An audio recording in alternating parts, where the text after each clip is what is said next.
Hello learners, तो आज हम शुरू करते हैं आज का चैप्टर। आज भी हम सिर्फ मेन पॉइंट्स ही पढ़ने वाले हैं। तो सबसे पहले देखते हैं कि इस चैप्टर में क्या है। सबसे पहले आता है कि मौसम। मौसम क्या होता है। मौसम शब्द तो हम सभी ने सुन ही रखा है, तब हम इसके बारे में जानते हैं। मौसम जो कि दैनिक मौसम की रिपोर्ट में पिछले 24 घंटों के ताप, आर्द्रता, वर्षा, यदि वर्षा हुई के बारे में जानकारी होती है, वो कहलाता है मौसम। और फिर आगे बताया गया है कि जो मौसम होता है, मौसम की रिपोर्ट भारत मौसम विज्ञान विभाग द्वारा तैयार की जाती है। यह विभाग प्रतिदिन विभिन्न स्थानों से वहाँ के ताप, पवन वेग आदि पर आंकड़े एकत्रित करता है और मौसम के बारे में पूर्वानुमान लगाता है। तो ये हो गया हमारा। और नेक्स्ट पॉइंट देखते हैं कि जो वर्षा को वर्षामापी नामक यंत्र से मापा जाता है। यह मूल रूप से एक मापक सिलेंडर होता है जिसके ऊपर वर्षा जल को एकत्रित करने के लिए एक कीप लगी रहती है। इससे हम नापते हैं कि वर्षा के किसी स्थान पर कितनी हुई है। तो फिर आगे देखते हैं कि जो किसी स्थान पर तापमान, आर्द्रता, वर्षा, वायु वेग आदि के संदर्भ में वायुमंडल की प्रतिदिन की परिस्थिति उस स्थान का मौसम कहलाती है। तापमान, आर्द्रता और अन्य कारक मौसम के घटक कहलाते हैं।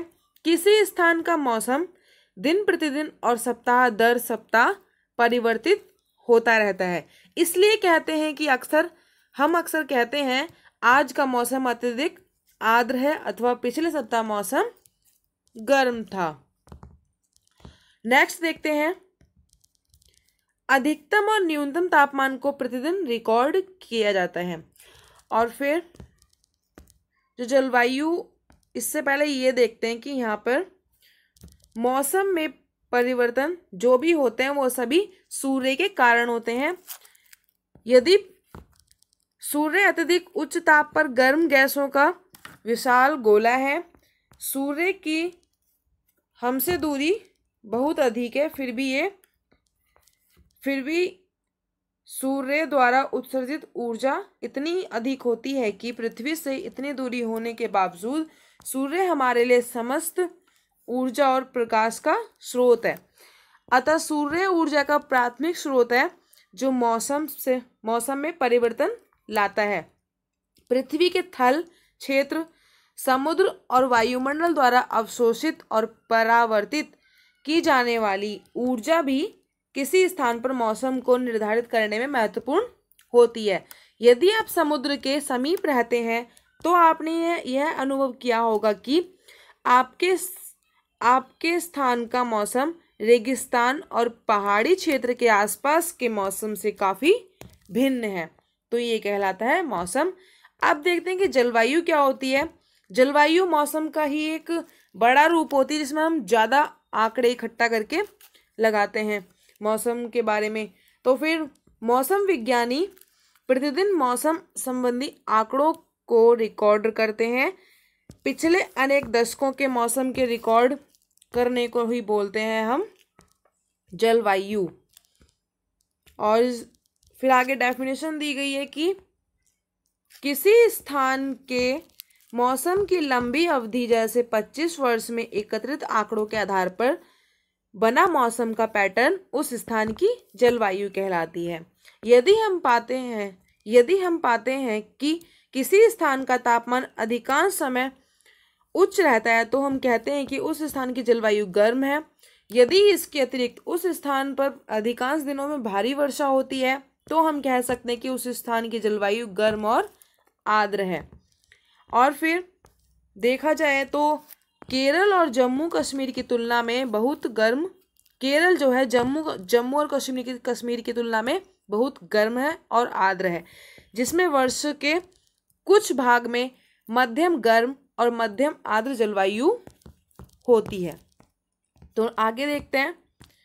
आगे ये दिया गया है कि यदि किसी मरुस्थलीय जलवायु के लक्षण, ये किसी जलवायु के लक्षण हो सकते हैं मरुस्थलीय। यहाँ जलवायु गर्म और शुष्क होती है और उत्तर पूर्वी भारत में वर्ष के अधिकांश भाग में वर्षा होती है, इसलिए हम ये कह सकते हैं कि उत्तर पूर्व की जलवायु आर्द्र है।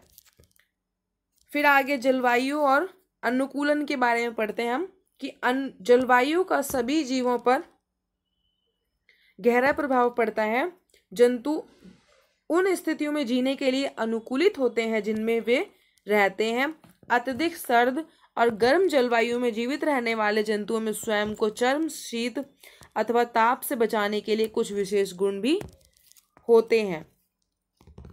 जैसे कि जो ध्रुवीय क्षेत्र में रहते हैं उनके बारे में पढ़ते हैं। ध्रुवीय क्षेत्र ध्रुवों के समीप स्थित होते हैं, जैसे उत्तरी ध्रुव और दक्षिणी ध्रुव। ध्रुवीय क्षेत्र के कुछ परिचित देश Canada, Greenland, Iceland, Norway, Sweden, Finland तथा अमेरिका में अलास्का और रूस के साइबेरियाई क्षेत्र हैं। Bharat, Malaysia, Indonesia, Brazil, Congo गणतंत्र, केन्या, युगांडा और नाइजीरिया कुछ ऐसे देश हैं जहां उष्णकटिबंधीय वर्षावन पाए जाते हैं। फिर हम आगे देखते हैं जो ध्रुवीय क्षेत्र होते हैं उसी के बारे में बताया गया है कि जो ध्रुवीय क्षेत्र में चरम जलवायु पाई जाती है, ये क्षेत्र सदैव बर्फ से ढके होते हैं और यहाँ वर्ष के अधिकांश भाग में अत्यधिक सर्दी होती है और ध्रुवों पर 6 महीने तक सूर्यास्त नहीं होता और बाकी 6 महीनों तक सूर्योदय नहीं होता। सर्दियों में तापमान -37 डिग्री सेल्सियस तक हो जाता है। यहाँ रहने वाले जंतु इन चरम स्थितियों के लिए अनुकूलित हो गए हैं। अब देखते हैं जो इसके 2 एग्जाम्पल काफ़ी अच्छे हैं, ध्रुवीय भालू और पेंगुइन। इनके बारे में ध्रुवीय भालू के सारे शरीर पर सफ़ेद बाल होते हैं जिससे वे बर्फ की सफ़ेद पृष्ठभूमि में आसानी से दिखाई नहीं देते। इससे उनमें अपनी परभक्षियों से बचाव में सहायता मिलती है। साथ ही इससे उन्हें अपने शिकार को पकड़ने में भी सहायता मिलती है। इन्हें चरम शीत से बचने के लिए इनमें बालों की 2 मोटी परतें होती हैं। इनकी त्वचा के नीचे वसा की एक परत होती है। वास्तव में ध्रुवीय भालू का शरीर इतनी अच्छी तरह से शीतरोधी होता है कि वे धीमे धीमे चलते हैं ताकि उनके शरीर का ताप आवश्यकता से अधिक ना हो जाए और ये अपने शरीर को अक्सर अधिक गर्म हो जाने से बचाने के लिए अक्सर विश्राम करते हैं। गर्म मौसम में भौतिक क्रियाकलापों के बाद ध्रुवीय भालू को अपने शरीर को ठंडा करना पड़ता है।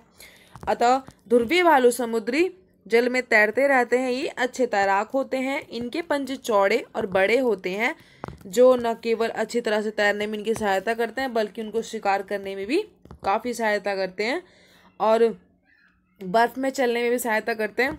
और यहाँ पे कुछ इनके पॉइंट्स क्वालिटी दे रखी है तो पढ़ सकते हैं इनको भी, वही है जो पढ़ चुके हैं हम लोग। और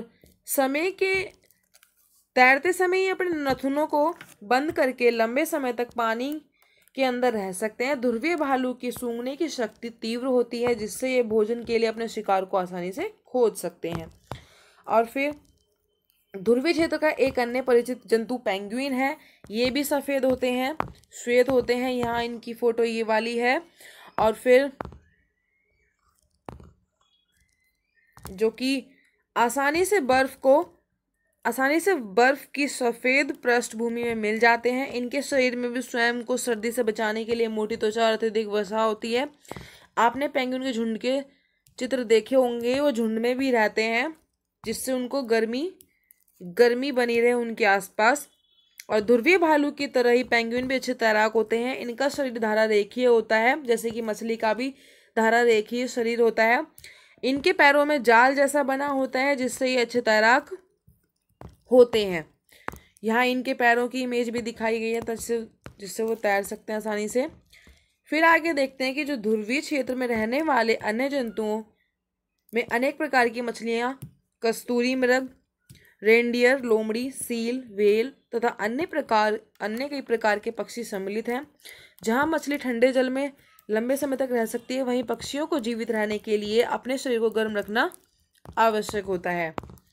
और जो साइबेरियाई क्रेनों के बारे में आपने सुना ही होगा, जो राजस्थान में भरतपुर और हरियाणा में सुल्तानपुर जैसे स्थानों पर सर्दी में प्रवास के लिए आते हैं। कुछ पक्षी उत्तर पूर्व के कुछ आर्द्र स्थानों और भारत के कुछ अन्य स्थानों में भी प्रवास के लिए जाते हैं। और फिर आगे यहाँ पे इमेज दिखाई गई है इनकी। और फिर उष्णकटिबंधीय वर्षा वन के बारे में जानते हैं। उष्णकटिबंधीय वर्षों क्षेत्रों की जलवायु सामान्यतः गर्म होती है क्योंकि ये क्षेत्र भूमध्य रेखा के आसपास स्थित होता है। और फिर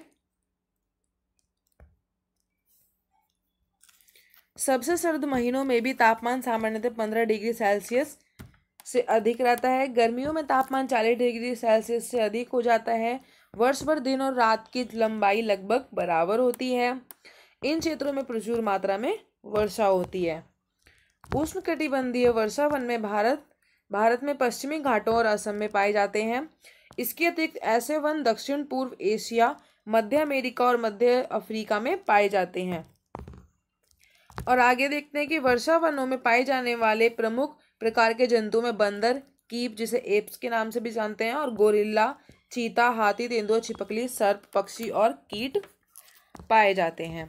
यहाँ पे बता रखा है कि यहाँ पे न्यू वर्ल्ड मंकी की इमेज दिखाई गई है।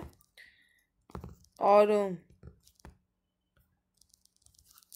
अनेक प्रकार के जंतु जो होते हैं वृक्षों पर रहने के लिए अनुकूलित होते हैं।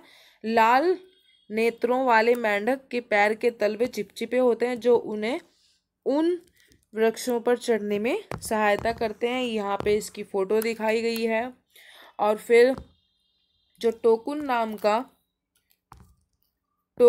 का पक्षी की लंबी बड़ी चोंच होती है जिसकी सहायता से वह ऐसी शाखाओं में लंबे फलों तक पहुंच सकता है जो बहुत कमजोर होती हैं और उनका भार नहीं सह सकती। यहाँ देखो इसकी चोंच लंबी है। और फिर आगे देखते हैं कि जो उष्णकटिबंधीय वनों में पाए जाने वाले अनेक जंतुओं में सुनने की संवेदनशीलता शक्ति, तीव्र दृष्टि, मोटी त्वचा, ऐसे वर्ण मतलब रंग की त्वचा होती है जो उन्हें आसपास के क्षेत्र के साथ मिलाकर छद्मावरण करने में सहायक होती हैं। उनकी परभक्षियों से रक्षा करती है। उदाहरण के लिए बिलाव परिवार के जंतु जैसे शेर और चीता में मोटी खाल होती तथा उनकी सुनने की शक्ति संवेदनशील होती है। और फिर यहाँ पे ये लॉयन टेल्ड लंगूर के बारे में बताया गया है जिसे दाढ़ी वाला एप भी कहते हैं। पश्चिमी घाट के वर्षा वनों में पाया जाता है। इसकी सबसे प्रमुख विशेषता इसकी चांदी जैसी सफ़ेद अयाल है जो सिर के चारों ओर, गालों और थोड़ी तक रहती है। यह वृक्षों पर आसानी से चढ़ जाता है और अपने जीवन का अधिकांश भाग वृक्षों पर ही व्यतीत करता है। यह मुख्यतः फल खाता है और बीज, कोमल टहनियों तथा जो तने, पुष्प, कलियां भी खाता है। और फिर जो लॉयन टेल्ड लंगूर वृक्षों की छाल में वास करने वाले कीटों की तलाश में रहता है। चूंकि ये लंगूर वृक्षों पर पर्याप्त भोजन जुटा पाने में समर्थ होते हैं अतः वे भूमि पर यदा कदा ही आते हैं। अब यहाँ पर जानते हैं हम हाथी के बारे में। तो भारतीय उष्णकटिबंधीय वर्षा वन का एक अन्य परिचित जंतु हाथी है। हाथी अनेक प्रकार के वर्षा वनों की परिस्थितियों के अनुकूलित हो गए हैं।